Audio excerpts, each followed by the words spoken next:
അല്ല, ഇവിടെ വന്നിരിക്കുക. ഞാൻ എവിടൊക്കെ അന്വേഷിച്ചെന്നറിയോ? അന്നത്തെ പോലെ എവിടെയെങ്കിലും ഇറങ്ങിപ്പോയതായിരിക്കുന്ന ഞാൻ വിചാരിച്ചത്. ഇപ്പൊ സമാധാനായി. ഞാൻ ഒത്തിരി നാളായിട്ട് ഒരു കാര്യം ചോദിക്കണമെന്ന് വിചാരിക്ക. രാഘവേട്ടന്റെ സ്വന്തം സ്ഥലം എവിടെയാ? തെക്കെന്ന് വെച്ചാ സ്ഥലത്തിന് പേരില്ലേ? പേരൊക്കെ ഉണ്ട്. എന്തിനാ അതൊക്കെ അറിയുന്നത്? അറിഞ്ഞിരിക്കുന്ന നല്ലതല്ലേ? ആ വഴി അങ്ങനെ വരാൻ ഇടവന്ന ഒന്ന് കേറാലോ. ചേച്ചി മമ്മി ഇവിടെ വന്നിരിക്കല്ലേ? ആ പിന്നെ ഒറ്റയ്ക്ക് ഇവിടെ ഇരിക്കണ്ട. പോലീസുകാരുടെ ബഹളമാ. ഞാനിപ്പോ വേലുവാസന്റെ വീട്ടിൽ നിന്ന് ഇറങ്ങുമ്പോ 2-3 പോലീസുകാർ എന്നോട് ചോദിക്കുക, വേലുവാസൻ പുറത്തേക്ക് ഇറങ്ങുന്നത് കണ്ടല്ലോ, പിന്നെ ഇവിടെ എന്താ കാര്യമെന്ന്. എന്തൊരു കഷ്ടമാണെന്ന് നോക്കിയേ. ഒരുത്തൻ ഇവിടെ എവിടെ ഒളിച്ചിരിപ്പുണ്ടെന്ന് വെച്ച് മനുഷ്യർക്ക് പുറത്തിറങ്ങി നടക്കാൻ വയ്യാതായി. ഇങ്ങനെയായ നാട്ടുകാർ തന്നെ അയാളെ തെരഞ്ഞു പിടിച്ചു കൊടുക്കുമെന്നാ തോന്നേ. എന്നാലെങ്കിലും മനസ്സമാധാനത്തോടെ കഴിയാലോ.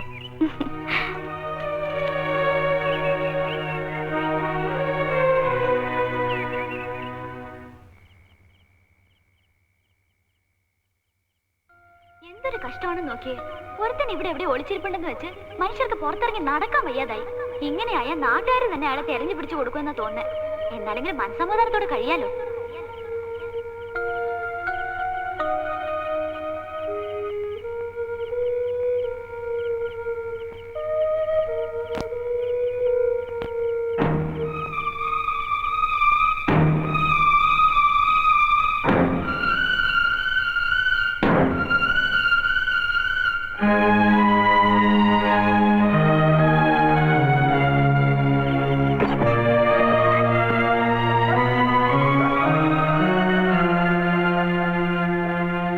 മാധവൻകുട്ടി,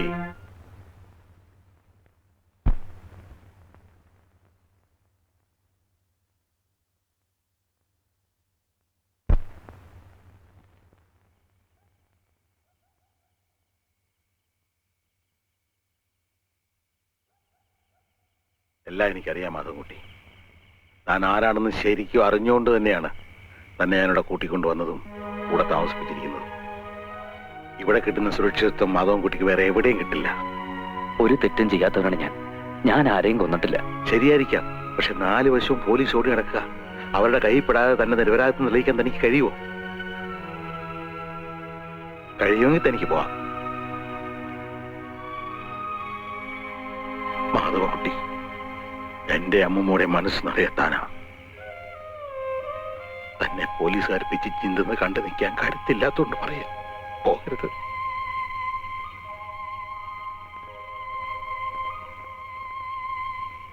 നിങ്ങൾ ആവശ്യപ്പെട്ട എല്ലാ ഫെസിലിറ്റീസും ഡിപ്പാർട്ട്മെന്റ് തന്നില്ലേ? എന്നിട്ട് ഇതുവരെ അവനെ കുറിച്ച് പ്രൂവ് കിട്ടിയില്ലെന്ന് വെച്ചാൽ DGP എന്ത് പറയും? കാട്ടിൽ ഇനി അരിച്ചു പെറുക്കാൻ ഒരു സ്ഥലവുമില്ല സർ. നമ്മൾ ഫോറസ്റ്റ് വളയുന്നതിന് മുമ്പേ അവൻ ഇവിടെ നിന്ന് രക്ഷപ്പെട്ടിട്ടുണ്ടാവും. അല്ലെങ്കിൽ ഏതെങ്കിലും കൊക്കയിൽ ചാടി സൂയിസൈഡ് ചെയ്തിട്ടുണ്ടാവും. What nonsense! സൂയിസൈഡ് ചെയ്യാനാണെങ്കിൽ അവൻ എന്തിനാണ് ജയിലടിയത്? സർ, അത് മിസ്റ്റർ നന്ദകുമാർ, നിങ്ങൾ മനസ്സ് വെച്ചാൽ അവനെ കസ്റ്റഡി എടുക്കാൻ കഴിയും. പക്ഷേ നിങ്ങൾ അതിന് തുനിയുന്നില്ല. കാരണം നിങ്ങൾക്ക് അവനോടുള്ള പ്രത്യേക താല്പര്യം കൊണ്ട്. സാർ എന്തായി പറയുന്നത്? എനിക്ക് അവനോട് പ്രത്യേക താല്പര്യമോ? എന്താ സംശയം? തന്റെ ഭാര്യയും മാധവൻകുട്ടി തമ്മിലുള്ള റിലേഷൻഷിപ്പ് ഒക്കെ എനിക്ക് നന്നായിട്ടറിയാം. ഡ്യൂട്ടി വേറെ, റിലേഷൻ വേറെ. അത് നിങ്ങൾ മനസ്സിലാക്കണം. അത് ശരിക്കും മനസ്സിലാക്കിയിട്ടുള്ളവനാണ് സാർ ഞാൻ. എന്റെ ഭാര്യയും മാധവൻകുട്ടിയും തമ്മിൽ അടുപ്പമായിരുന്നു എന്നുള്ളത് സത്യമാണ്. പക്ഷേ അതെന്റെ ജോലിയെ ബാധിക്കുന്ന കാര്യമല്ല. മാധവൻകുട്ടി കാട്ടിൽ എവിടെയെങ്കിലും ഉണ്ടെങ്കിൽ അവനെ ഞാൻ അറസ്റ്റ് ചെയ്തിരിക്കും. എനിവേ 24 അവേഴ്സിനകം അവനെ കസ്റ്റഡിയിൽ എത്തിക്കണം സാർ.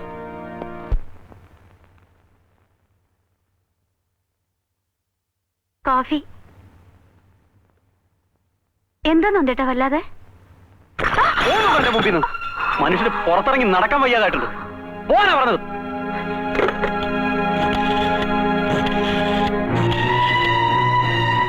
ആ, ഞാനാ നന്ദകുമാർ. അവനെ കുറിച്ച് വല്ല വിവരം കിട്ടിയോ? അവൻ ഈ ഫോറസ്റ്റ് വിട്ട് എങ്ങും പോയി കാണില്ല. നിങ്ങൾ ആദിവാസി കോളനി ഉൾപ്പെടെ എല്ലാ വീടുകളും സെർച്ച് ചെയ്യണം. അതൊക്കെ ഞാൻ വന്നിട്ട് പറയാം. നാളെ നേരം പുലരുന്നതിന് മുമ്പ് അവനെ കസ്റ്റഡിയിൽ എടുത്തിരിക്കണം. മനസ്സിലായോ? ഓക്കെ.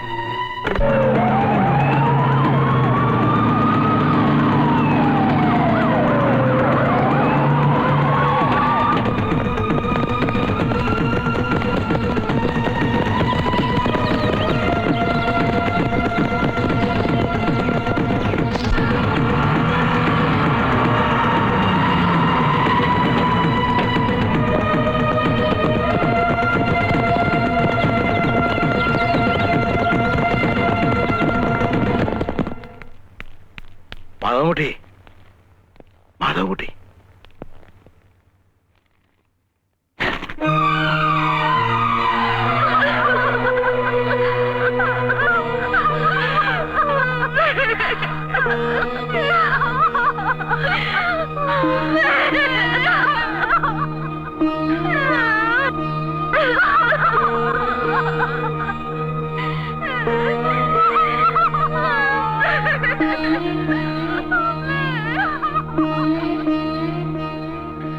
കർമ്മം ചെയ്യാതെങ്കിലും അവനിങ് എത്തുവോ?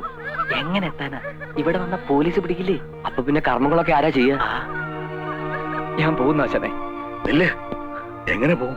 പോലീസിന്റെ കണ്ണു വെട്ടിച്ചതിനൊക്കെ ഇവിടെ എങ്ങോട്ടും പോകാനൊക്കില്ല. അവരെന്നെ പിടിക്കുക കൊല്ല് എന്ത് വേണേലും ചെയ്തോട്ടെ. എന്റെ അമ്മയെ കാണാൻ വേണ്ടി ഞാൻ ജയിലിൽ ചാടിയത്. ഏക മകനാ ഞാൻ. അന്ത്യകർമ്മങ്ങൾ ചെയ്യാൻ ഞാൻ മാത്രമേ ഉള്ളൂ. എനിക്ക് പോണ ആശാനെ.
മകനില്ലാത്ത സ്ഥിതിക്ക് ചേട്ടൻ തന്നെ ആകട്ടെ.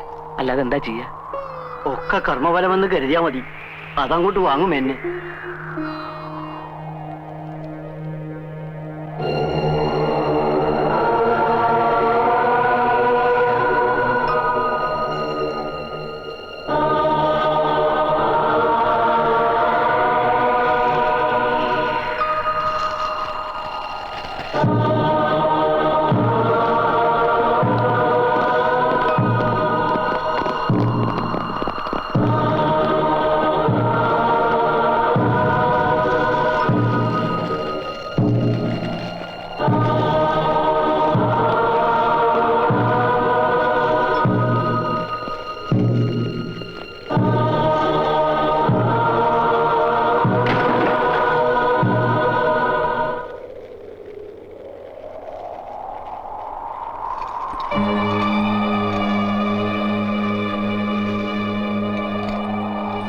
സാർ, കൃഷ്ണദാസനെയും ഈപ്പച്ചനെയും കൊന്നത് ഈ മാധവൻകുട്ടിയല്ല. ഞാൻ പറയുന്നത് സത്യമാണ് സാർ. കൃഷ്ണദാസനെ ഈപ്പച്ചനെയും കൊന്നത് ഈ നിൽക്കുന്ന മാധവൻകുട്ടി അല്ല. പിന്നെ ആരാ? തനിക്കറിയാവോ? അറിയാം സാർ. ആരാ? ഞാനാ. എന്തിനു വേണ്ടി? എന്റെ മകൾ കൊടുത്ത സ്ത്രീധന പണവും അവളുടെ ആഭരണവും എന്റെ തറവാട് സ്വത്ത് വിറ്റ് കിട്ടിയ പണവും കൊണ്ടാണ് കൃഷ്ണദാസ് കുറിക്കമ്പനി തുടങ്ങിയത്. കുറിക്കമ്പനി വളർന്നു വന്നതോടൊപ്പം അവന്റെ സ്വഭാവത്തിന് മാറ്റം വന്നു. പെണ്ണിനും മദ്യത്തിനും അടിമയായ അവന് അവസാനം ഭാര്യയും കുഞ്ഞൊരു അതിയപ്പെട്ടായി സാറേ. എനിക്കിനി ആ മനുഷ്യന്റെ കൂടെ ജീവിക്കാൻ വയ്യ അച്ഛ. മതിയായി. എപ്പോഴാണ് അയാൾ എന്നെയും കുഞ്ഞിനെ കൊല്ലുകയെന്നറിയില്ല. ഈ നരകത്തിൽ നിന്ന് അച്ഛൻ എങ്ങനെയെങ്കിലും എന്നെ കൊണ്ടുപോകണം. എന്താ മോളെ പാടുകള്? സേറ്റുകൊണ്ട് കുത്തിയതാ. ഇതിന് തക്കായിട്ട് എന്താ ഉണ്ടായതിപ്പോ? അച്ഛനോട് ഞാൻ എങ്ങനെയാ പറയാ? പുറത്തുനിന്ന് വേറെ പെണ്ണുങ്ങളെ കൂട്ടിക്കൊണ്ടുവന്ന് ഓരോ പകലും പോയി രാത്രിയാവുമ്പോ എനിക്ക് പേടിയാണ് അച്ഛാ. മോള് വേഗം റെഡി ആയിക്കേ, നമുക്ക് പോവാം. ഇവിടെ താമസിച്ചത് മതി, ചെല്ല്. അമ്മാവോ, ഇവളുടെ കെട്ടിയാനോന്നും പറഞ്ഞ് ഞാനൊരുത്തിനെ ഇവിടെ ജീവിച്ചിരിപ്പുണ്ട്. എന്റെ സമ്മതമില്ലാതെ ഇവളെ ഇറക്കിക്കൊണ്ട് പോവോ? എന്റെ മോളെ നിനക്ക് കെട്ടിച്ചത് തല്ലാനും കൊല്ലാനൊന്നുമല്ല. അനുസരണക്കേട് കാണിച്ചാൽ ചിലപ്പോ തല്ലിയെന്നിരിക്കും, ചിലപ്പോ കൊന്നെന്നും ഇരിക്കും. നീ കാണിക്കുന്ന വൃത്തികേടോ കൂട്ടുന്നില്ലെങ്കിൽ അനുസരണക്കേടാവും അല്ലേ? അതിന് എന്റെ മോളെ കിട്ടില്ല. മോള് വേഗം റെഡി ആയിക്കേ, പോകാം. അങ്ങനെ കൊണ്ടുപോകാൻ താൻ വളർന്നിട്ടില്ല. ഇറങ്ങണ പുറത്ത്. ഞാൻ എന്റെ അച്ഛനോട് പോവാ. കേരളീയത്ത് കേറാൻ. ഇല്ല, ഞാൻ പോകും. നീ പോ. എടാ, തെണ്ടി. കാച്ചിക്കളയും ഞാൻ. കേറണ പുറത്ത്. കേറാൻ. അച്ഛൻ പോയിക്കോ അച്ഛാ. പിന്നെ ഞാൻ എന്റെ മോളെ കാണുന്ന ഫാനിൽ കെട്ടിത്തൂങ്ങി മരിച്ച നിലയല്ലേ സാറേ? അവൾ ആത്മഹത്യ ചെയ്തതല്ല, അവൻ തല്ലിക്കൊന്ന് കെട്ടിത്തൂക്കിയതാ. എന്നിട്ട് അവന്റെ സ്വാധീനം ഉപയോഗിച്ചത് ആത്മഹത്യയാക്കി മാറ്റി. അത് ചോദിക്കാൻ ചെന്ന് എന്നെ അവന് ഈ പത്തിലൂടെ ചവിട്ടി പുറത്താക്കി സാറേ. അന്ന് മുതൽ ഓരോ ദിവസവും ഞാൻ കാത്തിരിക്കായിരുന്നു അവനെ ഒന്ന് കിട്ടാൻ.